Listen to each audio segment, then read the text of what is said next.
सभी को प्रणाम। जय सिया राम।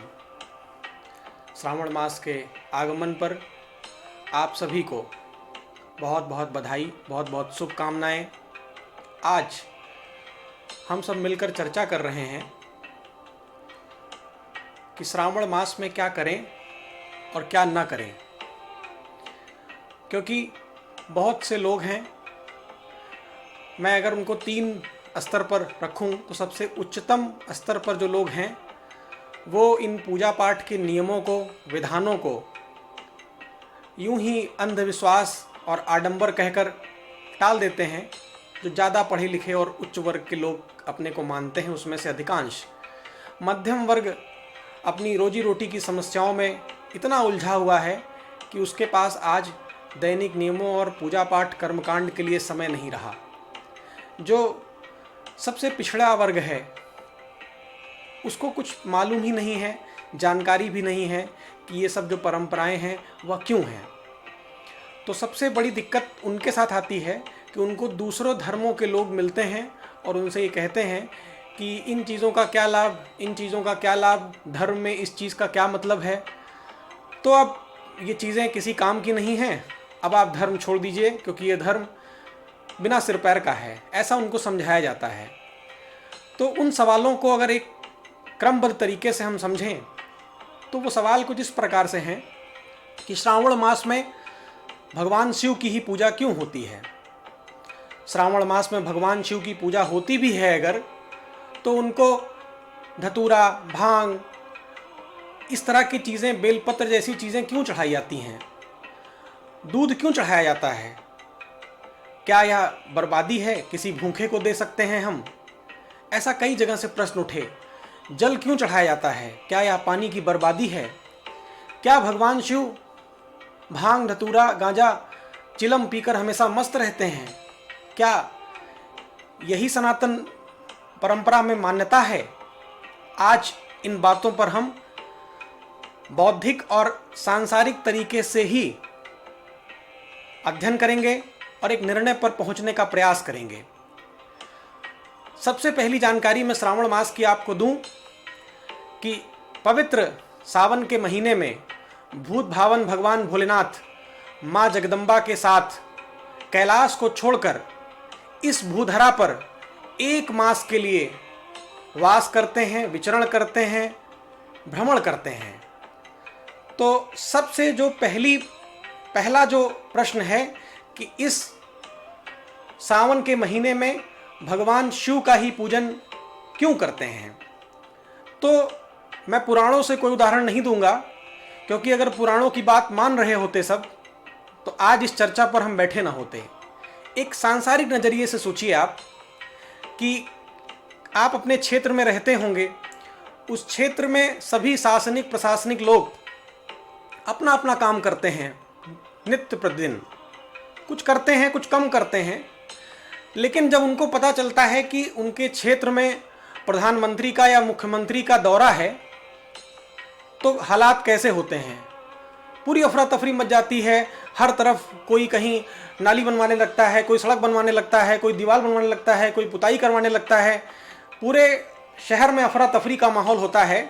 उस समय आम जनता ये सोचकर बड़ा मुस्कुरा रही होती है कि अगर वर्ष भर नित्य प्रति इसी तरह काम कर रहे होते हम, तो आज इस प्रधानमंत्री के दौरे में दौरे जैसी स्थिति न पड़ती किसी को। तो ये दौरा कहीं दौरा ना दे बैठे, ये घटना उस समय घटती है। तो उसी नज़रिए से अगर हम देखें तो जब प्रधानमंत्री महोदय का दौरा होता है तो शहर में होर्डिंग किसी दूसरे की तो नहीं लगती, शहर में जो जय जयकार होता है वो किसी दूसरे का नहीं होता, शहर में जो अनुयायी मिलते हैं वो किसी दूसरे के तो नहीं मिलते, पूरा शहर उन्हीं के होर्डिंग समर्थकों से पटा मिलता है। तो इस पूरे जगत का पिता 1 महीने के लिए आपकी इस भूधरा पर आता है, तो ये हमारा आपका कर्तव्य है कि उस प्रोटोकॉल को हम फॉलो करें, उसके नियम को फॉलो करें, उसको जो पसंद है उस नियम को फॉलो करें, हम उस आचरण को अपनाएं, नियम संयम को रखें। तो भगवान शिव की पूजा क्यों होती है, शायद सांसारिक तरीके से ये बात समझी जा सकती होगी। दूसरा प्रश्न आता है कि ये बेलपत्र, भांग, धतूरा, गांजा ये सब क्यों चढ़ाते हैं हम भगवान को? क्या भगवान को ये बहुत प्रिय है? तो एक उदाहरण समझिए आप, कि जैसे किसी आवारा बच्चे को लत पड़ चुकी हो तमाम दुर्व्यसनों की उसको तमाम दुर्व्यसन उसके अंदर हों, वो सिगरेट भी पीता हो, गांजा पीता हो, शराब पीता हो, भांग खाता हो, सब करता हो घर से छिप छिप कर, और अचानक किसी दिन उसकी इन्हीं दुर्व्यसनों के साथ मुलाकात हो जाए अपने पिताजी से, पिताजी उसके बहुत सख्त नेचर के हों, तो उस समय बच्चे की क्या दशा होगी? वो बच्चा या तो जो भी सामान सब लिया है तो फेंक देगा मौका पाएगा तो। अगर इतना मौका नहीं मिला, पिताजी ने रंगे हाथ पकड़ लिया है, तो स्थिति ये बनेगी कि शराफत से जितना कुछ उसके पास बीड़ी, सिगरेट, पान मसाला, गुटखा, गांजा, भांग जो कुछ भी है वो सब निकाल के चुपचाप शराफत से अर्पण कर देगा कि पिताजी आज ये आखिरी गलती है, आज के बाद दोबारा कभी ये नहीं होगा, हम कान पकड़ते हैं। ठीक वही भावना हमारे हिंदू धर्म में भी है। ये जो भांग, धतूरा, ये सब आदिकाल में नशे की चीज़ें थीं। हम भगवान शिव को अर्पण करते हैं, हे प्रभु हमको इन नशाओं से, इन दुर्व्यसनों से मुक्ति दिलाइए। आपने जहर पी करके पूरे संसार को बचाया, इसको भी आप अर्पण करिए, अर्पण स्वीकार करिए हमारा प्रभु, और हमको इन दुर्व्यसनों से बचाइए। ये भावना होती है उसकी। हम इसलिए इन चीज़ों को अर्पण करते हैं। बेल का पत्र क्यों अर्पण करते हैं? भावना हमारी ये होती है, हे प्रभु भगवान शिव के त्रिनेत्र हैं, इसी बिल्व पत्र की तीनों पंखुड़ियों की तरह आपके जो तीनों नेत्र हैं उसकी कृपा प्रभु हम सब पर बनी रहे। आप हम पर कृपावान हो, हमारे लिए अनुकूल रहें। ये भावना होती है बिल्व पत्र चढ़ाने की।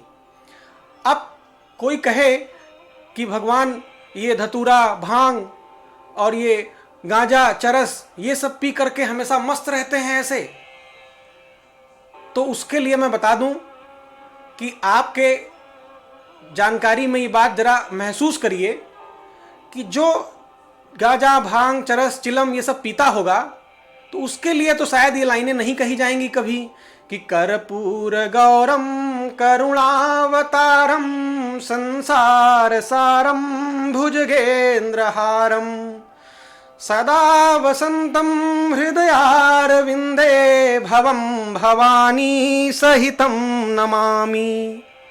आपके आसपास भी लोग होंगे गांजा, भांग, चिलम कुछ पीते होंगे, उनको भी जरा जाकर कभी देखिए कि क्या कर्पूर जैसा गौर शरीर है, जो भगवान के अलंकार बताए गए हैं वो सब क्या उनके अंदर मिलते हैं? ये सब तो उन बच्चों की लत छुड़ाने के लिए एक सिंबल की तरह है कि हम भगवान को ये चीज़ें अर्पण कर रहे हैं। दूध क्यों चढ़ाते हैं भगवान को? क्या इससे दूध की बर्बादी होती है? तो मैं आपको बताऊं कि हमारे सनातन संस्कृति में सिर्फ और सिर्फ इसी सावन के महीने में, श्रावण के मास में ही भगवान शिव को दूध चढ़ाने का विधान है। इसका कारण मैं आपको बता दूं, वैज्ञानिक भी मानते हैं, वैज्ञानिकों ने प्रूफ किया है। ये बात हमारे ऋषि मुनि भी बताते थे कि सावन के महीने में दूध का पान आम जनता को नहीं करना चाहिए। क्यों नहीं करना चाहिए? क्योंकि इस समय श्रावण के महीने में दूध का पान करने से शरीर में वात की बढ़ोतरी होती है, वात बढ़ जाता है। इसीलिए हमारे आयुर्वेद में भी कहा गया है कि इस श्रावण के महीने में दूध निषिद्ध है। तो हम भगवान शिव के सामने दूध चढ़ाकर ये अपनी भावना रखते हैं, प्रभु एक महीने के लिए हम दूध वर्जित कर रहे हैं, अब इसको कहीं और नहीं फेंक सकते हैं, इसलिए आपको अर्पण कर रहे हैं हम। जो लोग कहते हैं कि भगवान को जल क्यों चढ़ा रहे हैं, उनके लिए मैं आपको बता दूं, जल पानी का अपव्यय नहीं है। आप गौर से हमारी सनातन परंपरा को देखिए, हमारे चाहे 12 ज्योतिर्लिंग हो या जितने भी भगवान शिव के बड़े बड़े सब जगह हो, वहाँ जितने भी हमारे भगवान शिव के शिवलिंग हैं, बड़े तीर्थ स्थान हैं, वो सब किसी न किसी नदियों के किनारे हैं। धरती से जल निकाल कर चढ़ाने की परंपरा तो ये आज चालू हुई होगी। हमारे यहाँ वैदिक परंपरा रही है कि हम लोग जो नदियों का जल है वही चढ़ाएं, और वो चूंकि जल नदी का होगा और जो तीर्थ स्थान है वो भी नदियों के पास में ही है, तो ये वाटर साइकिलिंग है, वही जल चढ़ेगा और वही जल दोबारा नदी में आ जाएगा। तो इस तरह से अगर हम गौर करें तो इनमें से जितनी भी चीज़ें हमारी आपको नज़र आएंगी सनातन परंपरा में, वो सब एक बुद्धिमानी पूर्ण है और इस महीने के अनुकूल है। अब श्रावण के महीने में करें क्या? तो प्रातःकाल उठिए, भगवान शिव का स्मरण करिए, नित्य कर्म स्नान करिए। आप ये जो पूजा है लोग सोमवार के दिन ज़्यादा कहते हैं कि करनी चाहिए, आप किसी भी दिन कर सकते हैं। अच्छा, ये दिन विशेष पे मैं एक बात बता दूं आपको कि दिन विशेष सोमवार के ही दिन क्यों कहा जाता है। आप सांसारिक उदाहरण लीजिए कि जैसे किसी डॉक्टर से आप मिलने जाते हैं, तो डॉक्टर से मिलने का, मरीज देखने का डॉक्टर का एक समय होता है। डॉक्टर का अपना भी व्यक्तिगत जीवन है, वो अपने रिश्तेदारों से मिलता है, परिवार से मिलता है, तो उसके रिश्तेदार, उसके परिवार मरीजों की लाइन में आके नहीं मिलते हैं, वो डॉक्टर भी अपने रिश्तेदारों के घर जाता है। तो अगर आप भगवान से अपना कोई दुख बताने गए हैं, कोई रोग निवारण बताने गए हैं, समस्या बताने गए हैं, तो उसका एक लोगों ने दिन बना दिया कि आप सोमवार के दिन मिलिए, शनिवार के दिन मिलिए। भगवान उस दिन उसी काम के लिए बैठे हैं, वो रिश्तेदारों के हालचाल उस दिन नहीं लेते हैं।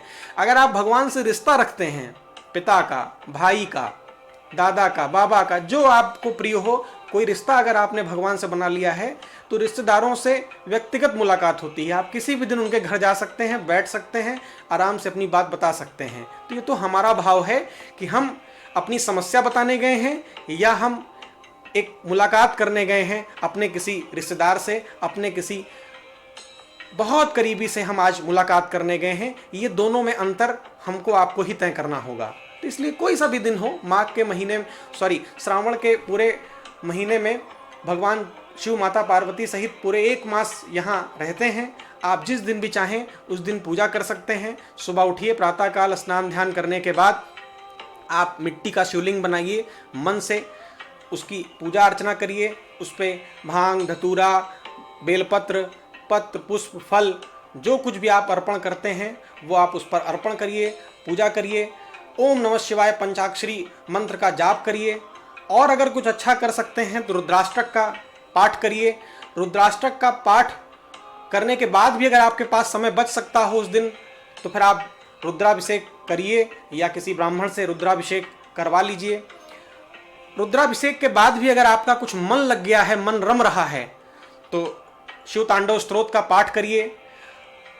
और आप भक्ति में और रमते जा रहे हैं तो इस दुनिया के इशारों पर नाचने से बेहतर है कि एक बार आप तांडव स्तोत्र पे तांडव नृत्य करिए भगवान शिव के सामने। भगवान शिव प्रसन्न हो जाते हैं। एक अबोध बालक की तरह हम लोग उनके सामने अपना व्यवहार रखें, वह निश्चित ही पिता के रूप में सब कुछ स्वीकार करते हैं। इस दुनिया के इशारों पर नाचने से तो कहीं बेहतर है।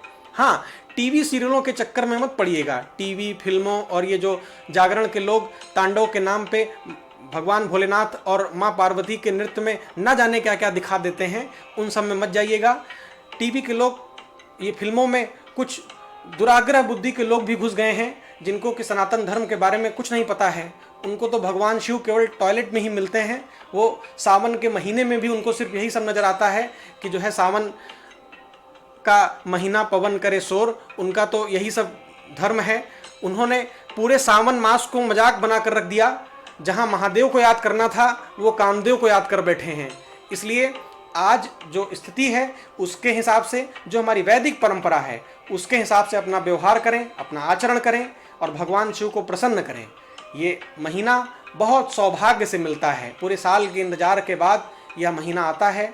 हम आपसे यही अनुरोध करेंगे कि भगवान शिव और माता पार्वती की आप पूजा करें। भगवान शिव और माता पार्वती आप पर कृपा करें।